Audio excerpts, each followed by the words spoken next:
Aggressive के रूप में भाषण देते हैं तो लोगों को बहुत मजा आता है कि अरे ये बहुत एग्रेसिव है, फाइटर है।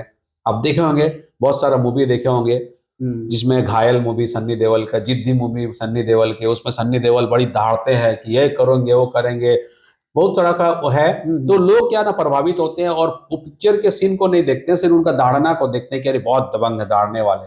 तो जयराम मातो भी ऐसी है कि दाड़ने के लिए वो स्टेज में खड़ा हो जाते हैं और लोग उनका दाड़ को देख के एग्रेसिव हो जाते हैं और आगे आते हैं। यूथ में वही है, यूथ का कोई कंट्रोल नहीं है, यूथ भी।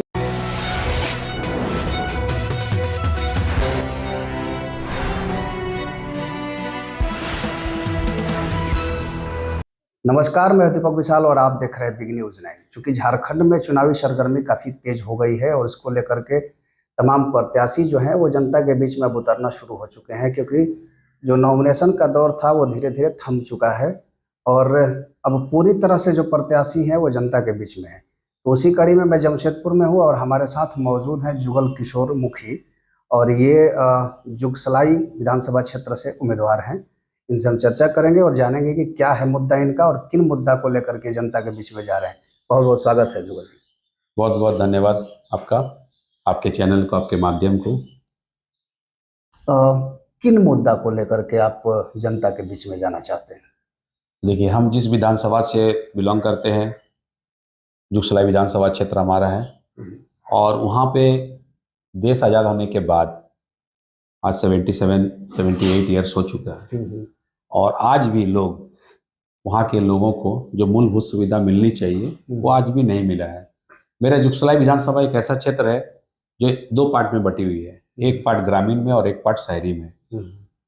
ग्रामीण की जो मुद्दा है, वहाँ पर लोग अपने जीवन यापन खेती बाड़ी से ज़्यादातर वो लोग अपना आप को चलाते हैं। दूसरी है कि वहाँ का जो शिक्षा, जो वहाँ का बच्चों को रोजगार, जो पढ़े लिखे लोगों को, युवाओं को रोजगार, वहाँ की जो महिलाएं हैं, बुजुर्ग हैं, वो लोगों का जो स्वास्थ्य के लिए जो हॉस्पिटल होना चाहिए, देख रेख के लिए वहाँ गाड़ी घोड़ा होना चाहिए, मतलब बहुत सारा जो सिस्टम है वहाँ आज भी ये नहीं हो पाया।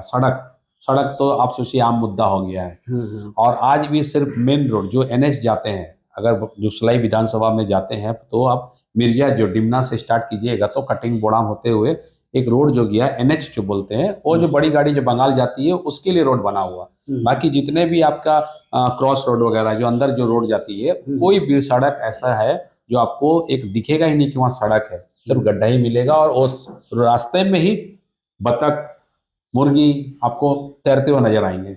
इस तरह का वहाँ स्थिति है।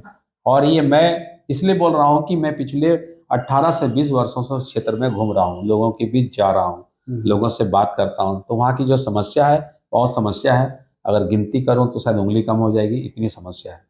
अभी चूंकि JMM की सरकार रही थी झारखंड में, और उन्हीं के विधायक मंगल कालिंदी भी रहे हैं, चूंकि इस बार भी वो इस मैदान में है, क्या लगता है कि तमाम संसाधन होने के बावजूद एक बड़ी पार्टी से वो चुनाव लड़ रहे हैं और आप उनके खिलाफ एक निर्दलीय प्रत्याशी के रूप में हैं, तो जनता पे कैसे भरोसा कर पाएगी? देखिए, अभी जो तत्काल विधायक थे मंगल कालिंदी जी, झारखंड मुक्ति मोर्चा से, मैं भी झारखंड मुक्ति मोर्चा का ही सिपाही था, और मैं झारखंड मुक्ति मोर्चा का सिपाही रहने के बावजूद मैं 2019 में चुनाव लड़ने के लिए मैं भी टॉप मतलब में गिनती में था। एक दिन बिफोर मेरा टिकट नहीं मिला और जिसके चलते उनको मिला, फिर भी मैं विरोध नहीं किया और 5 साल उनके साथ काम किया। पार्टी में रहकर मैं पार्टी का सच्चे सिपाही के रूप में काम किया हूँ।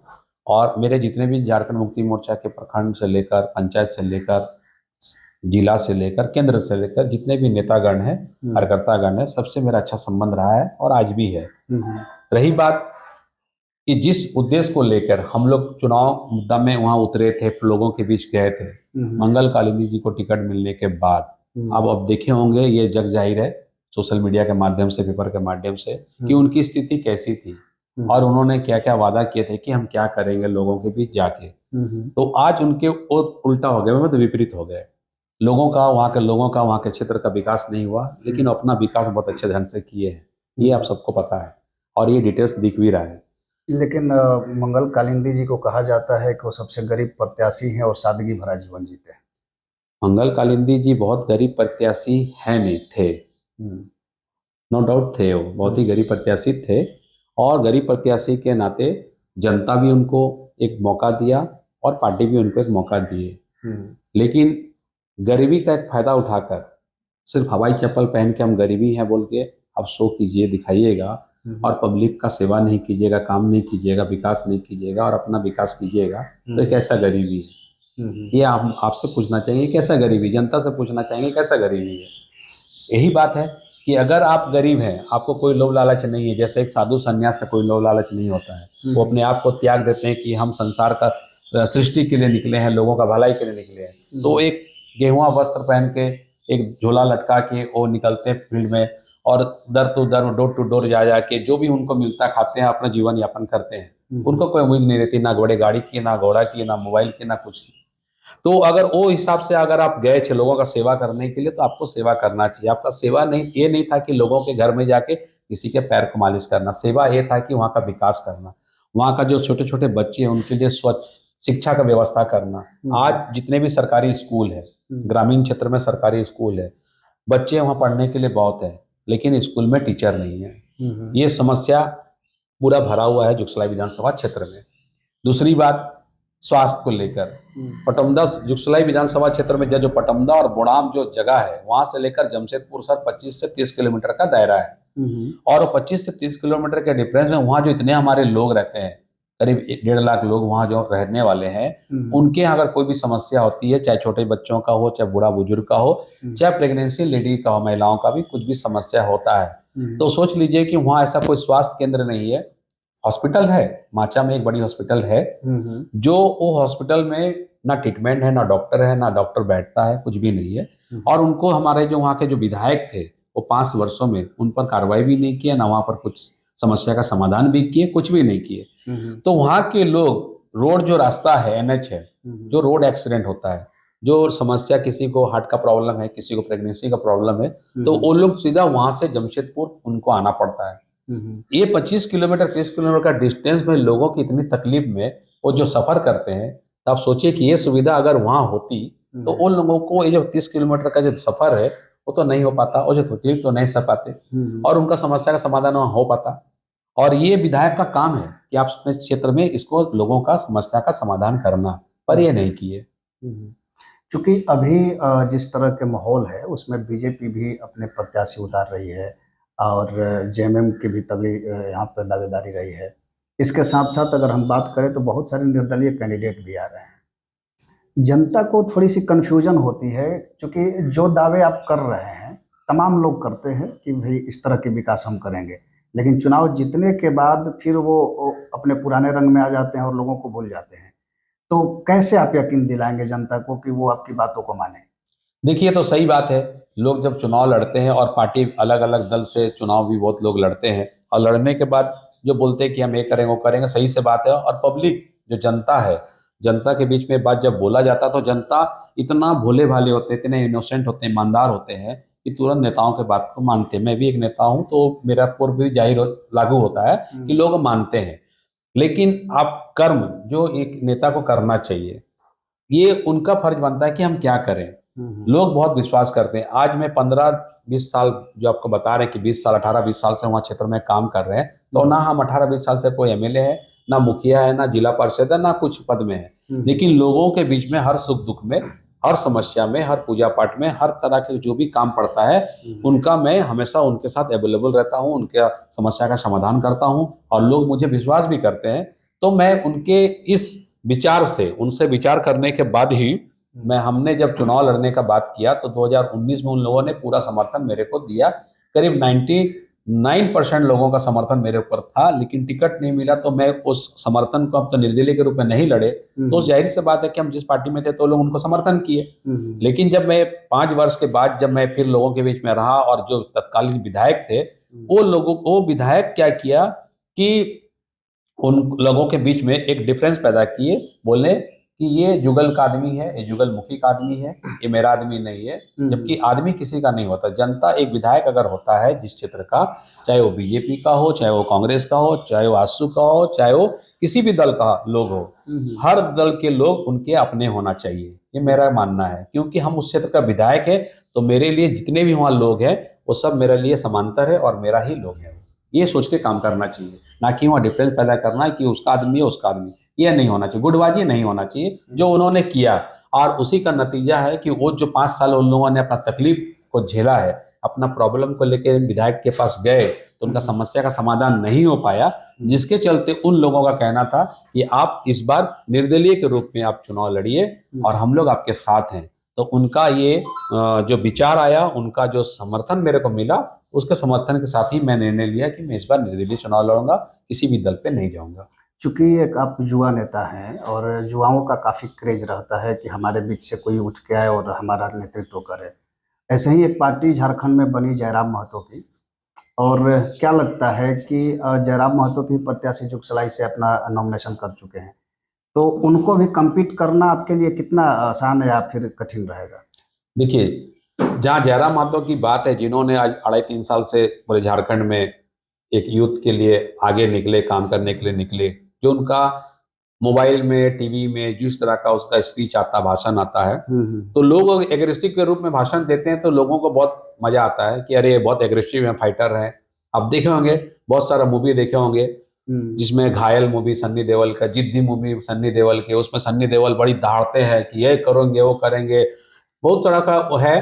तो लोग क्या ना प्रभावित होते हैं और वो पिक्चर के सीन को नहीं देखते हैं, सिर्फ उनका दहाड़ना को देखते हैं कि अरे बहुत दबंग है दहाड़ने वाले। तो जयराम महतो भी ऐसी है कि दहाड़ने के लिए वो स्टेज में खड़ा हो जाते हैं और लोग उनका दहाड़ को देख के एग्रेसिव हो जाते हैं और आगे आते हैं। यूथ में वही है, यूथ का कोई कंट्रोल नहीं है, यूथ भी यही है। लेकिन यूथ अगर आज नहीं समझ रहे तो आगे जरूर समझेंगे, क्योंकि पढ़े लिखे यूथ है, आज के नौजवान हैं।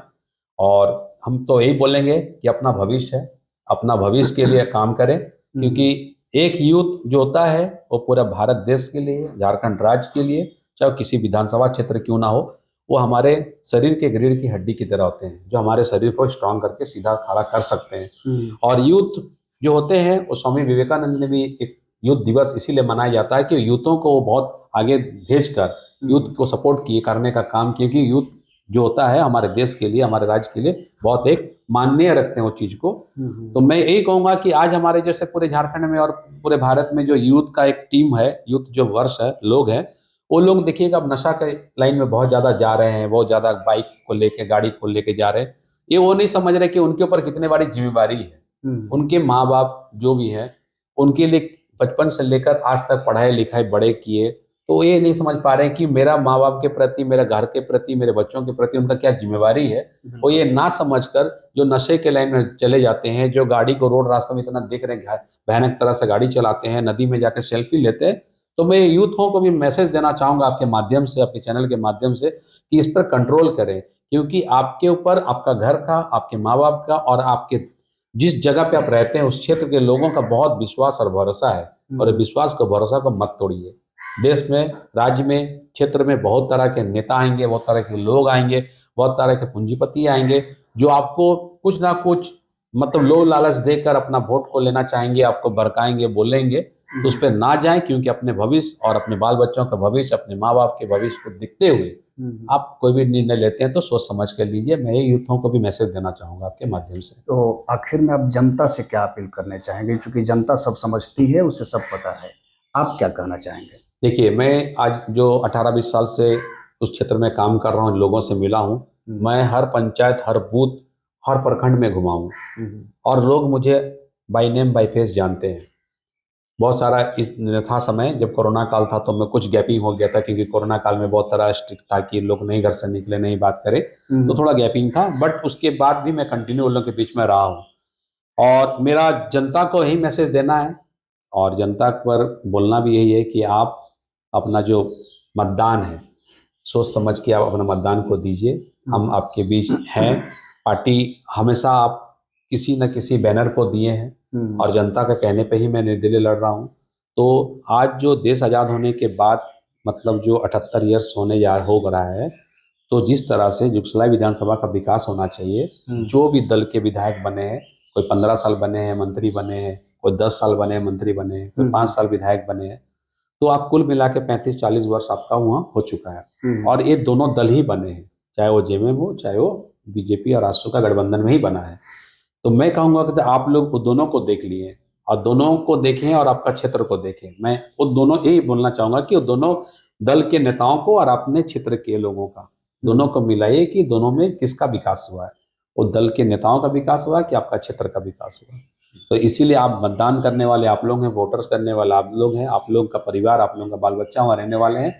तो आप लोग उनका भविष्य को देखते हुए एक इतिहास बनाइए कि इस बार हम लोग एक निर्दलीय प्रत्याशी के रूप में अगर जुगलमुखी आता है तो आप लोग समर्थन दें। मैं आपके साथ हूँ और हमेशा रहूंगा। पिछले 20 वर्ष में भी आपके साथ रहा हूँ और आने वाले समय जितना दिन सांस चलेगी मैं आपके बीच में रहूंगा। बहुत बहुत धन्यवाद जुगल जी। धन्यवाद। तो हमारे साथ थे जुगल मुखी, जो कि जुगसलाई से निर्दलीय प्रत्याशी हैं और लंबा फहरिस्त है इनके समाज सेवा का। तो चूंकि मैं झारखंड के उन तमाम विधानसभाओं से हर लोगों की चीज़ों को, समस्याओं को दिखाते रहूंगा, और आप बने रहे बिग न्यूज़ 9 के साथ, और दीजिए इजाज़त। नमस्कार।